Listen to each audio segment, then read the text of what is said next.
Chào mừng các bạn đã quay trở lại với kênh YouTube của Gawaka. Hôm nay mình sẽ unbox và trên tay bộ keycap MT3 White on Black từ Drop.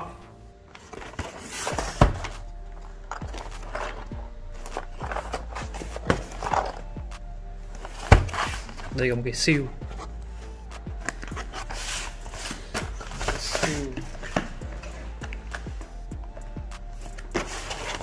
Đây, ở trên hộp thì có ghi thông tin của sản phẩm MT3 White on Black, mã số series và sản xuất tại Trung Quốc.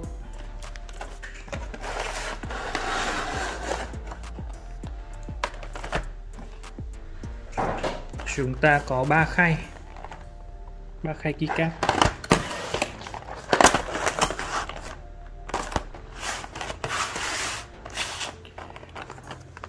Khay đựng keycap thì được làm bằng nhựa và mỗi khay thì có một lớp giấy để bảo vệ keycap.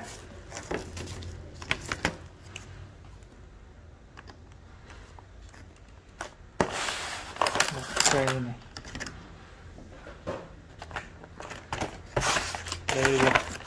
Đây là phần alpha.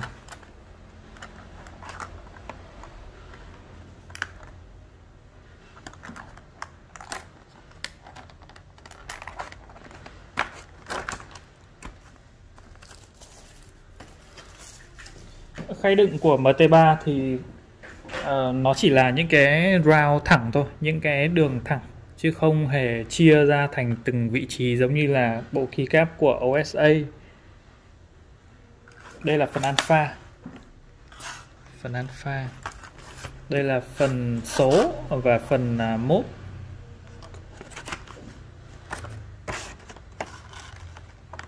Còn hộp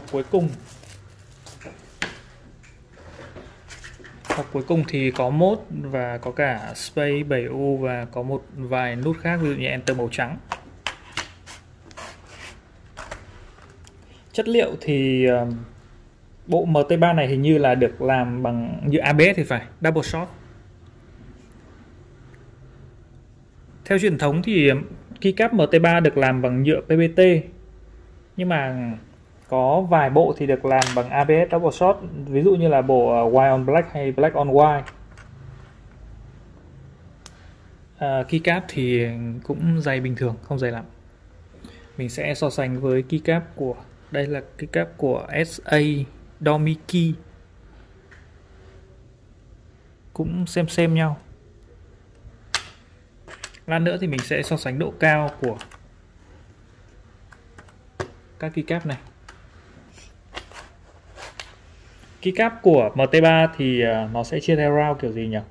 Để mình thử xem là bên dưới keycap nó có ký hiệu không.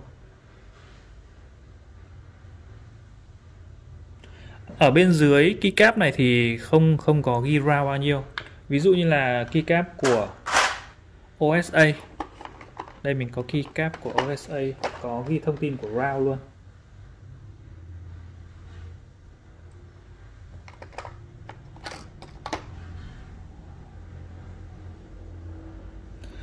Cái này sẽ nhìn hơi khó, nhưng ở bên trong nó sẽ ghi là R1, R2, R3, R4 tương ứng với cái round 1, 2, 3, 4. Keycap của OSA thì là round 0. Cái round hàng F này là round 0. Đến cái round hàng số này thì là round 1. Đến chữ Q, round Q thì là round 2. Chữ A là round 3.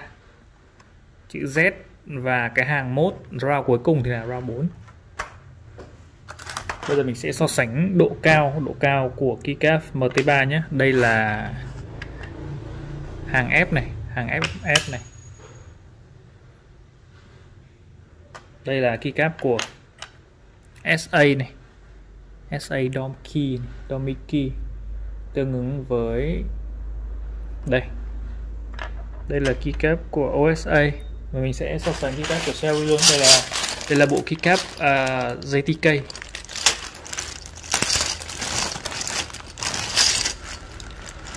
Đây là F.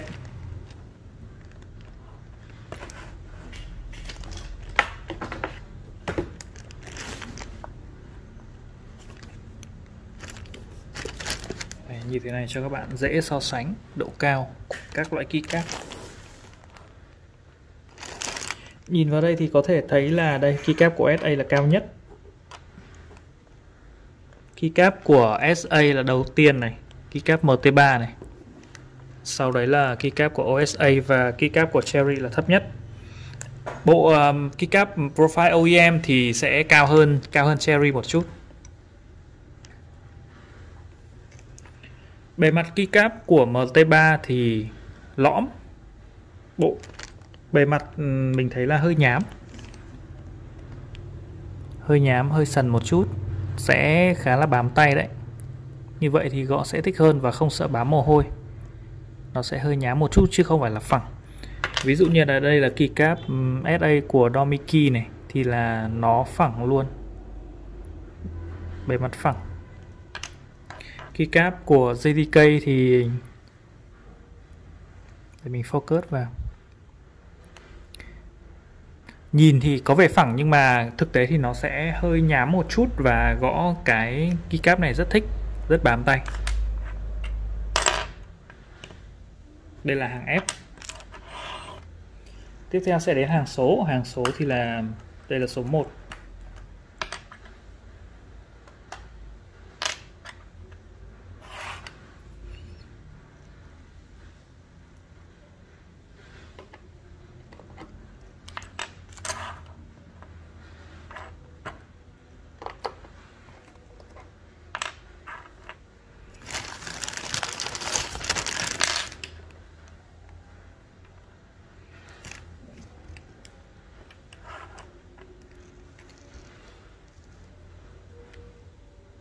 Theo độ cao thì SA vẫn là cao nhất đến MT3. MT3 ở cái hàng phím số này thì đã thấp hơn đáng kể rồi. Đây, hàng F với hàng F và hàng số là độ cao khác nhau. Hàng phím số là bề mặt nó đã bằng hơn khá là nhiều rồi. Còn hàng phím F thì nó khá là cong.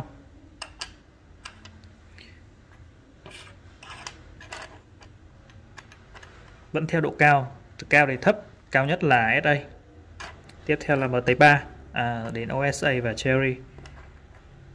Profile SA thì hàng F với hàng phím số thì sẽ cao bằng nhau. Còn với MT3 thì là độ cao đã khác nhau rồi. Đến hàng phím số khá là bằng phẳng và sẽ dễ gõ hơn.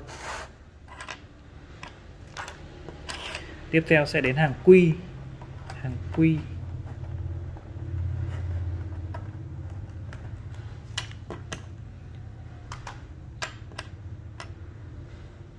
Hàng Q thì sẽ tương ứng với số 7.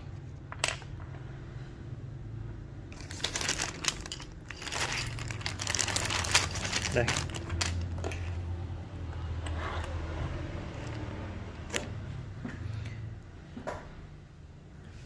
Cao nhất thì vẫn là SA. Cao nhất vẫn là SA.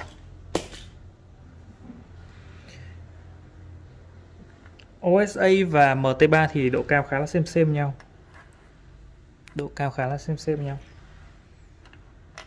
Với cái cáp MT3 thì nó hơi dốc xuống, còn OSA thì nó đã khá là bằng phẳng hơn rồi. Còn cái cáp Cherry thì tất cả các round đều hướng, nó đều ngang bằng và hướng xuống dưới. Cherry luôn là thấp nhất. Tiếp theo là sẽ đến hàng A.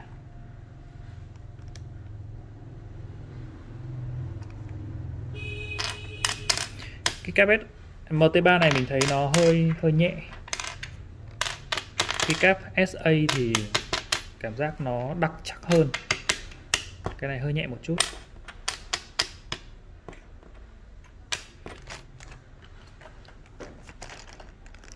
Chữ A.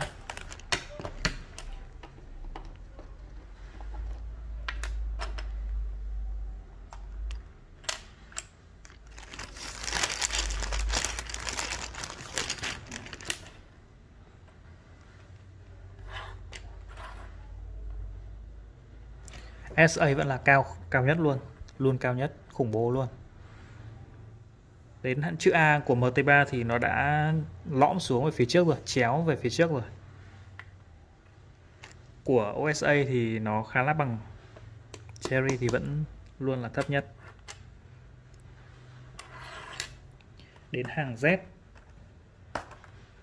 Thông tin các route của MT3 thì các bạn có thể tra trên Google nhé.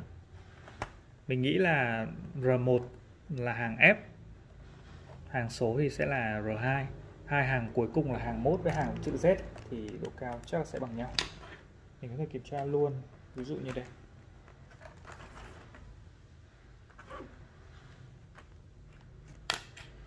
Đây là hàng mốt là có chữ An này và hàng Z này. Bây giờ mình chỉ cần đo độ cao hai cái này, nếu bằng nhau thì có nghĩa là hai cái hàng cuối của MT3 là bằng nhau. Đây, hai cái bằng nhau luôn. Chiều cao hai cái này bằng nhau luôn này.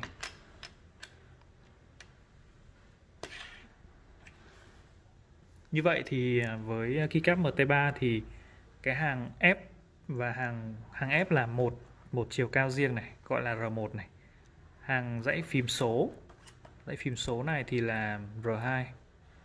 Cái chữ W là R3. Cái hàng W là R3. Cái dãy phím A, AS là R4 và hai cái hàng cuối cùng sẽ là R5. Chiều cao bằng nhau.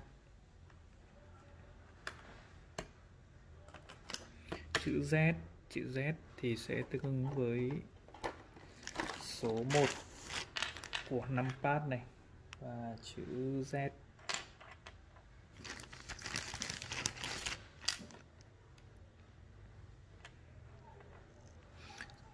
Xu hướng chung của những cái hàng cuối đấy chính là keycap sẽ hướng chéo về phía trước. Đây là đây, như thế này cho dễ so sánh độ cao này. SA vẫn là cao nhất này, MT3 thì thấp hơn một chút và dốc hơn. OSA thì bằng phẳng hơn. Cherry thì vẫn luôn là thấp nhất.